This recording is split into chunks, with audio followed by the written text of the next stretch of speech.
બૃહદહસ્વો ભરદ્વાજ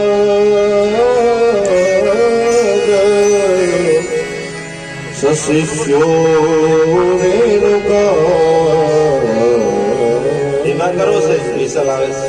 આ ભાઈ નું ધીમું કરો, મારા ધીમા કરો.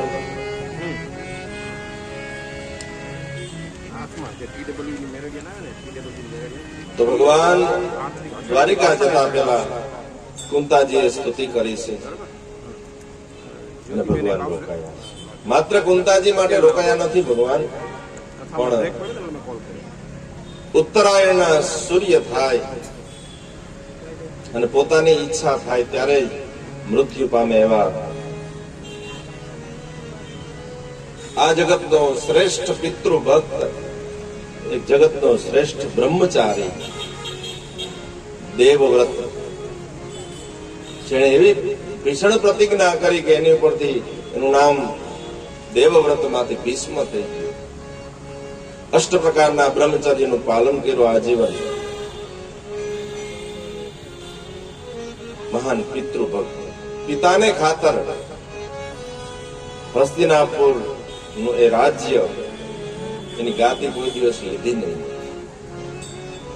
પ્રશ્ન આવ્યો કે કદાચ તમે આ ગાદી ઉપર ન બેસો, પણ ભવિષ્યમાં તમે વિવાહ કરો અને તમારો દીકરો એવો દાવો કરે કે આ ગાદી મારા પિતા મોટા હતા એટલે મારી થાય, તો ત્યારે ભીષ્મએ કહ્યું દેવવ્રતે મારે ત્યાં દીકરો તો જ આવે ને જો હું વિવાહ કરું. મારા પિતા માટે થઈ અને હું વિવાહ જ નહીં કરું.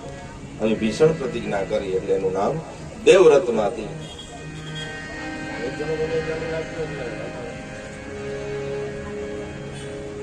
ભીષ્મ એનું નામ આપ્યું છે.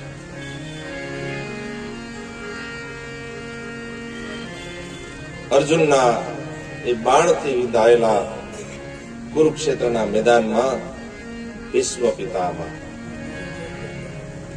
એને ભગવાને વચન આપ્યું હતું કે અંતિમ સમય હું દર્શન આપતા આવીશ.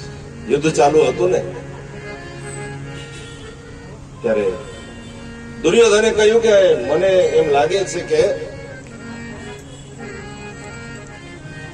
તમે પક્ષપાત કરો છો.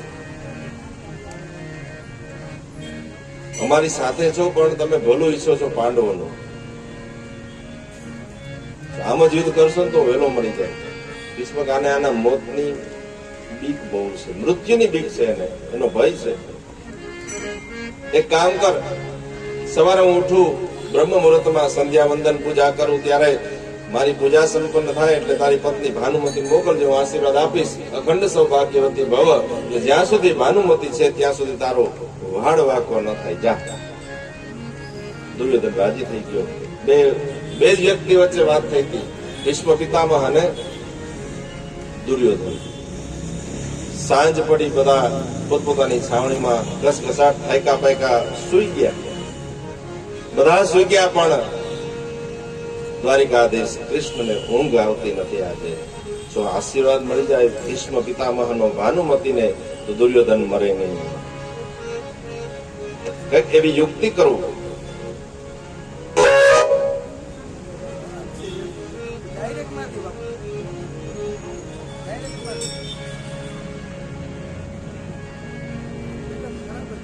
કઈક એવી યુક્તિ કરવું જેથી કરી અને ભાનુમતીને આશીર્વાદ ન મળે.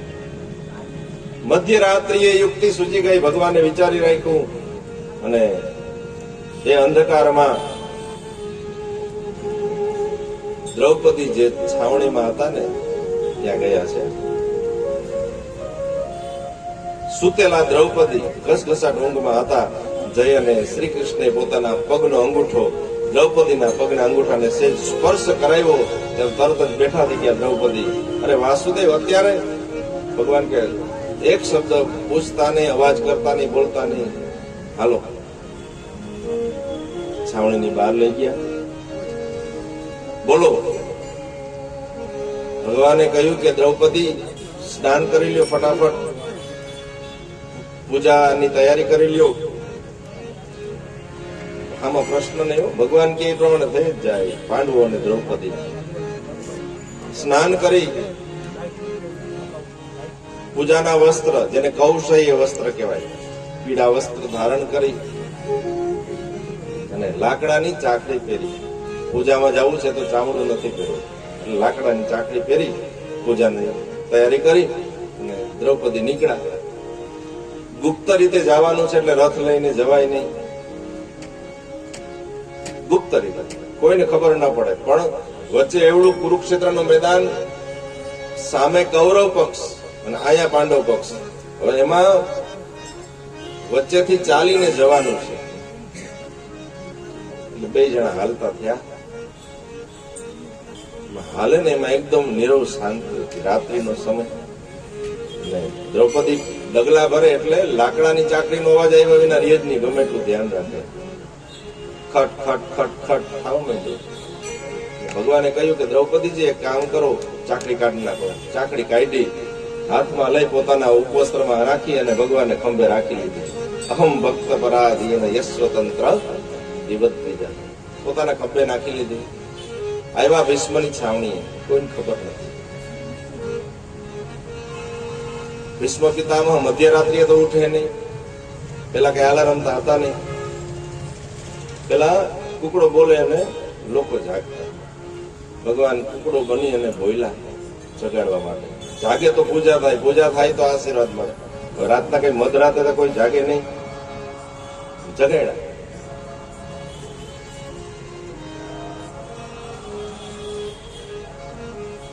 મધ્યરાત્રિએ ભીષ્મ જાગ્યા. કરાગ્રે વસતે લક્ષ્મી બોલી અને પોતાનું નિત્ય કર્મ શરૂ કર્યું. સ્નાન કરી સંધ્યા કરવા બેઠા.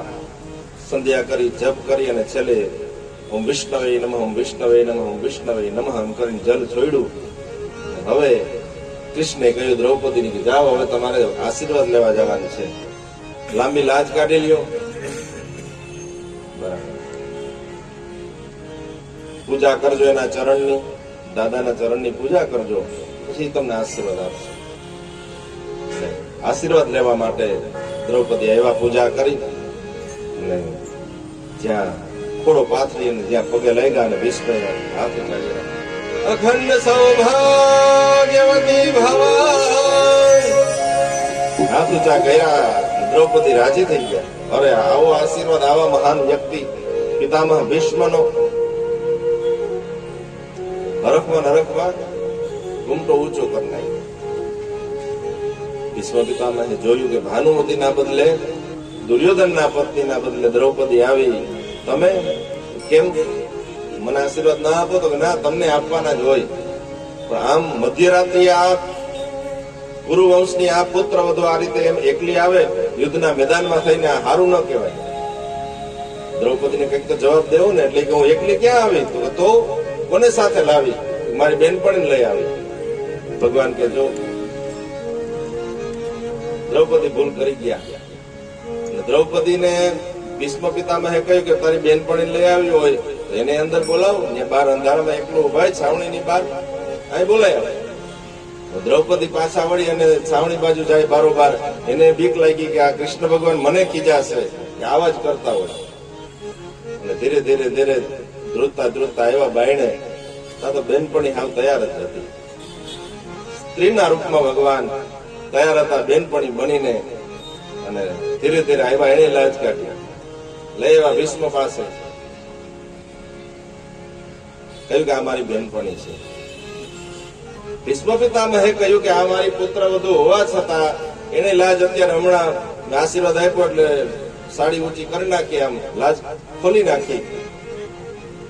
તમે તો બેનપણી છો, તમારે કઈ આ જરૂર ન હોય મર્યાદાની. લાજ ઊંચી કરી નાખો, તમારું મોઢું બતાવો. અને અખંડ આખા જગતનું પાલન અને પોષણ કરનાર ભગવાન એનો હાથ ધ્રુજે. ભીષ્મ પિતામહની સામે ધ્રુજતા ધ્રુજતા પોતાની મસ્તક જ્યાં દેખાડ્યું અને લાજ ઊંચી કરીને ત્યાં તો ભીષ્મ હસવા લાગ્યા કે મને ખબર હતી કે આ કૃષ્ણ સિવાય કોઈ આને લઈ આવે નહીં. દ્રૌપદીને આ કપટ કર્યું, તમે મને છેતરી લીધો. ભગવાને હાથ જોડ્યા. કપટ તો કર્યું, પણ એનો દંડ કઈ પણ આપવો હોય તો હું તૈયાર છું. ભીષ્મ પિતામહે કીધું બોલો, તમે જે દંડ આપો ને હું સ્વીકારવા તૈયાર છે. ભીષ્મ પિતામહે કહ્યું, હે પ્રભુ, અંતિમ સમય હોય જ્યારે મૃત્યુ આવે ને ત્યારે ઈશ્વરનું નામ પણ યાદ ના આવે. મારી એવી ઈચ્છા છે ત્યારે મારી સામે તમે ચતુર્ભુજ સ્વરૂપે પ્રસન્ન હસતા હસતા મારી સામે ઉભી જાજો. અંત સમય મારો આવશે ત્યારે દેહનું નહીં રહે ભાન. અંત સમય મારો આવશે જ્યારે ત્યારે દેહનું નહીં રહે ભાન. એ સમય મુખ તુલસી દેજે, એવે સમય મુખ તુલસી દેજે, દેજે જમવાના પાર સમય મારો સાધજે વાલા એ કરું તો કાલા સમય મારો સાધજે વાલા કરું તો કલા. ભીષ્મ પિતામહે કહ્યું કે હે દ્વારિકાધીશ કૃષ્ણ, જ્યારે મારું મૃત્યુ આવે ને ત્યારે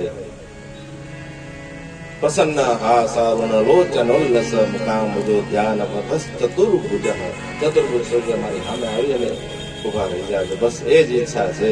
એટલે ભગવાને વચન આપ્યું હતું એટલે રોકાણા આવ્યા છે. અનેક લોકો આવ્યા, ખાલી ભગવાનનું ભીષ્મના દર્શન કરવા અનેક લોકો આવ્યા છે. પર્વતો નારદો ધૌમ્યો ભગવાન બાદરાયણ બૃહદસ્વ ભરદ્વાજ સશિષ્યો રેણુકા સુત પરશુરામજીના શિષ્ય સહિત વશિષ્ઠ બૃહદસ્વ પર્વત નારદ અનેક લોકો આવ્યા છે. પેલા ભગવાન છે ને મસ્તકની પાસે ઉભા હતા ભીષ્મ પિતામહ.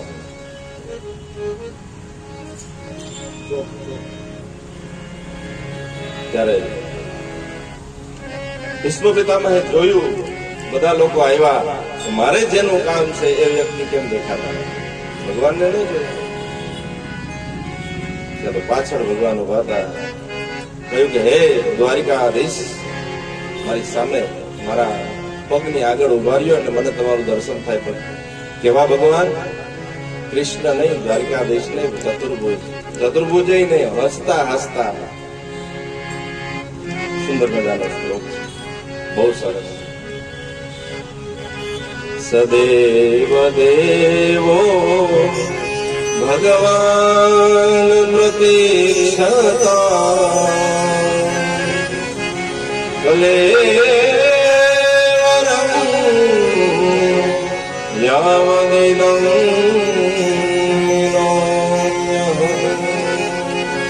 પ્રસન્નઃ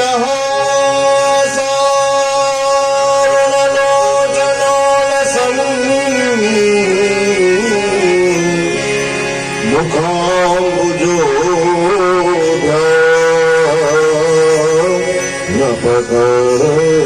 ચતુર્ભુજ મુખાંબુજો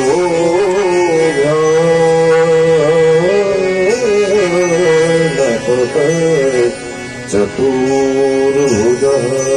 સદેવ દેવો ભગવાન પ્રતીક્ષતા, હે દેવના દેવ ભગવાન પ્રતીક્ષતામ, રાહ જોવો. પ્રતીક્ષતામ એટલે કે રાહ જોવો. ક્યાં સુધી? યાવદ ઇદમ કલેવરમ, કલેવર એટલે આ શરીર, જ્યાં સુધી આ શરીર છે ને એમાંથી પ્રાણનો ત્યાગ થાય ને ત્યાં સુધી અહીં સામે બિરાજમાન પ્રતીક્ષા કરો. તો કેવા ભગવાન? તો પ્રસન્ન હાસારુણ લોચનોલ્લસન મુખાંબુજો ધ્યાન પથસ ચતુર્ભુજ. પ્રસન્ન વદન હસતા ભગવાન ચતુર્ભુજ સ્વરૂપે મારી સામે.